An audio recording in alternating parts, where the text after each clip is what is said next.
Hello, and welcome to the second video in my series of learning to play Minecraft. Today we will be covering the basics of in-game, and what to do when you first get into a world. Your basic controls of most video games are using the W, A, S, and D keys to move. If you'd like to rebind these, those are in the control tabs over in your options. When you first get into game, I'd like to cover what happens when you hit your escape key. This brings up the pause menu. In single player, this will actually pause your game. As you can see, the particle effects don't move. In multiplayer, this will not, as you cannot pause other people from playing the game. First, you have the back to game button. You can either hit escape or click this button, and it will send you back to the game unpaused. You have your achievements and statistics. Achievements is a good way to learn how to play the game. It tracks what you want to do and what you're actually trying to accomplish. Your achievement tree will grow and go out longer, and it will extend until you have every single achievement achieved, or you're very close to achieving everything. Statistics will tell you basically exactly what you're doing, or everything that you have done in your world so far. It will tell you how many blocks you've placed or mined, how many items you've used and destroyed, and how many mobs you've killed and been killed by. Here's a world. Simply just type in my name, The Toxic Care Bear, and you will get this exact world that I have. We've spawned with a couple of wolves, and that is a pretty decent start. Here we have a chest. Right click is what you would want to use to open and interact with everyday items. Chest, furnaces, crafting tables, and the like. Right click is also what you use to place items in the world.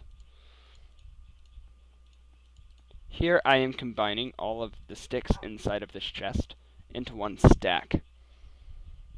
Then I am putting it into my inventory, which is clearly marked in the chest UI. I can put the pickaxe in my leftmost slot, and that will put it into my hand, and the axe right next to it.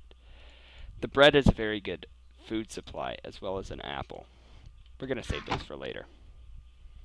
Using my scroll wheel, I can use to go between the different slots in my hotbar down below. Inside of your inventory, as you can see, I just got my new inventory achievement. We have a little 2x2 crafting grid, a slot for a shield or something that will sit in my left hand, 4 armor slots, your retrieval from crafting, and your inventory. Your hotbar is down at the bottom. You can move your items around, and as you can see, your player follows your cursor. This type of inventory hasn't really changed aside from this new shield slot since the beginning of the game.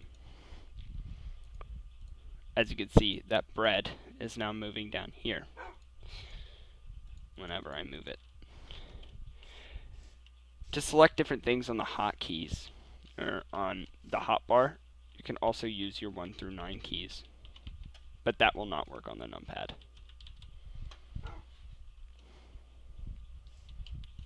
Here we have been given a pickaxe. Pickaxes are used to mine stone. As you can tell, it's taking a very long time to break this block, and you can tell the breaking animation based on those small particles that are coming out and that large black mass that is covering the block. Without a pickaxe, you will not receive this drop. This is a cobblestone, and it's the only drop from one stone. You can place, as I said, items into the world using right click.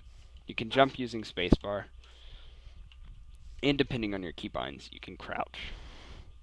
You can also sprint, but sprinting takes down your hunger bar.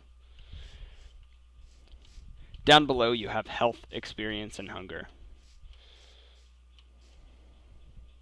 Those are just above your hotkey. This is a very basic world, and we will get back to what to do right when you get into the game in our next episode. Thank you for watching.